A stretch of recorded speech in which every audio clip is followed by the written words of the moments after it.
Hello my friends, कैसे हो आप लोग। तो प्रीवियस क्लास में हमने ये क्वेश्चंस देख चुके हैं।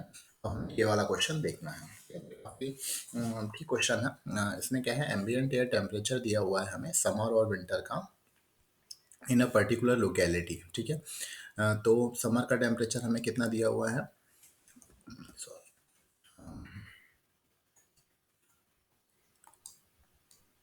ठीक है, समर का टेम्परेचर हमें कितना दिया हुआ है, TH हमें कितना दिया हुआ है, 45 डिग्री सेल्सियस। ठीक है, 45 डिग्री सेल्सियस। और हमें कारनॉट COP निकालना है। ठीक है, और समर जो लोअर टेम्परेचर है, पहले हम समर का देख लेते हैं। समर में लोअर टेम्परेचर कितना दिया हुआ है हमें, 5 डिग्री सेल्सियस। ठीक है, और हमें क्या निकालना है, हमें कारनॉट COP निकालना है फॉर समर। कारनॉट COP तो कारनॉट COP हमारा क्या होता है, ये होता है lower temperature divide bye TH minus TL। ठीक है, तो लोअर टेम्परेचर यहाँ कितना है, 5 डिग्री सेल्सियस। तो 5 प्लस 273 डिवाइड बाय 45 - 5, इसको हम लोग सॉल्व कर लेंगे। तो हमें क्या मिल जाएगा, हमें मिल जाएगा कारनॉट COP। ठीक है। ठीक है, तो कारनॉट COP हमारा कितना आ जाएगा, 6.95।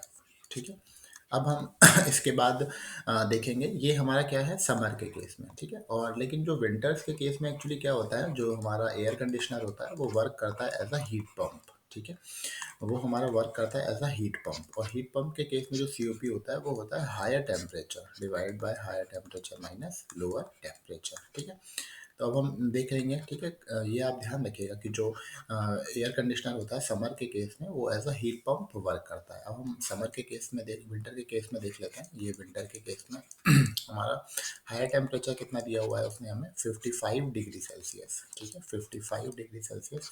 और लोअर टेम्परेचर, जो टेम्परेचर हमें रूम में मेंटेन करना है, वो कितना दिया हुआ है हमें, वो दिया हुआ है हमें 15 डिग्री सेल्सियस। ठीक है, तो हमारा COP कितना हो जाएगा, 55 प्लस 273 डिवाइड बाय 55 - 15। ठीक है, इसको हम लोग सॉल्व कर लेंगे और ये हमारा आ जाएगा 55 प्लस 273 डिवाइड बाय 55 - 15। ठीक है, ये हमारा आ जाएगा 8.2। ठीक है, तो इस तरह से हम समर का COP और विंटर का COP निकाल सकते हैं। ठीक है, सेकेंड प्रॉब्लम क्या कह रही है, if water from the cooling tower at 30 degree Celsius is used as a cooling medium with 3 degree Celsius temperature difference. ठीक है, what will be the Carnot COP। तो सेकेंड पार्ट में क्या कह रहा है कि अगर वाटर को यूज कर रहे हैं, ठीक है, water from cooling tower is used, water from cooling tower. ठीक है, जिसका टेम्परेचर हमें कितना दिया हुआ है, 30 डिग्री सेल्सियस। ठीक है, लेकिन उसने साथ साथ ये भी बोला है कि 3 डिग्री सेल्सियस का टेम्परेचर डिफरेंस है। तो उस केस में क्या हो जाएगा, जो हमारा हायर टेम्परेचर हो जाएगा वो कितना हो जाएगा, 30 + 3। और जो लोअर टेम्परेचर हो जाएगा वो हो जाएगा 5 - 3। ठीक है, तो ये हो जाएगा हमारा 33 डिग्री सेल्सियस और ये हो जाएगा हमारा 2 डिग्री सेल्सियस। जब भी हमें टेम्परेचर डिफरेंस 3 डिग्री सेल्सियस का दिया हुआ हो समर के केस में, तो हमें इस तरह से टेम्परेचर को चेंज कर लेना चाहिए। तो अब हमारा COP कितना हो जाएगा, COP हमारा हो जाएगा, ये हो जाएगा 2 प्लस 273 डिवाइड बाय 33 - 2।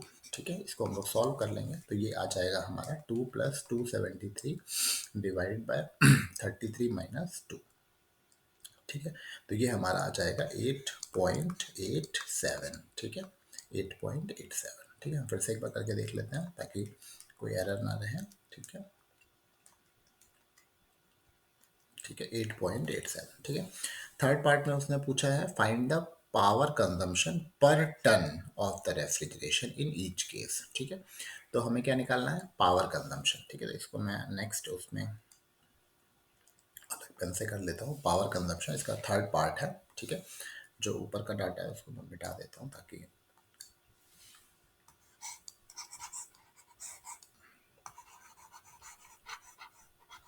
ठीक है, तो पावर कंजम्पशन उसने हमें पर टन निकालने को कहा है। तो इसका मतलब है 1 टन का रेफ्रिजरेशन है, और 1 टन का रेफ्रिजरेशन है तो इसका मतलब हो जाएगा हमारा कि उसने हमें रेफ्रिजरेशन इफेक्ट दे रखा है। कितना रेफ्रिजरेशन इफेक्ट दे रखा है, 1 टन। तो पहले हम लोग 1 टन को कन्वर्ट कर लेंगे।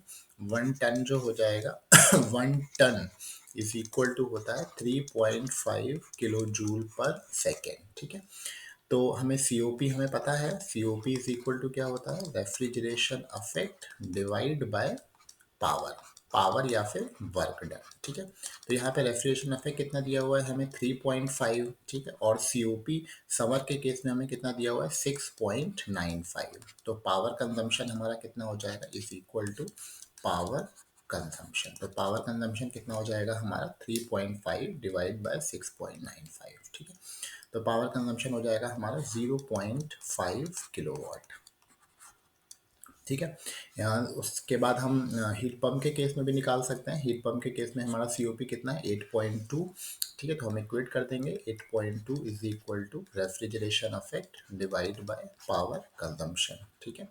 तो इस केस में हमारा कितना आ जाएगा पावर कंजम्पशन, हम डिवाइड कर देंगे 3.5 डिवाइड बाय 8.2, ठीक है। तो ये कितना आ जाएगा 3.5 डिवाइड बाय 8.2, ये आ जाएगा 0.42, ठीक है, 0.42 किलोवाट, ठीक है। तो इस तरह से आप ये तीनों क्वेश्चन कर सकते हैं, ठीक है।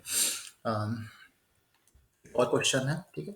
तो ये क्वेश्चन आरजीपी में नहीं पूछा गया था, बट ये क्वेश्चन भी कुछ कुछ वैसा ही है, ठीक है। तो ये एक अच्छा क्वेश्चन है, आप इसको भी ट्राई कर सकते हैं, ठीक है।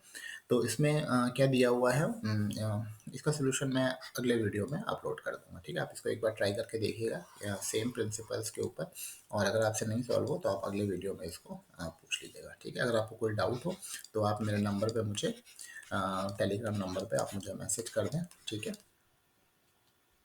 मैं आपको उसका सोल्यूशन प्रोवाइड करने की कोशिश करूँगा, ठीक है। प्लीज़ लाइक एंड सब्सक्राइब, ठीक है। Thank you.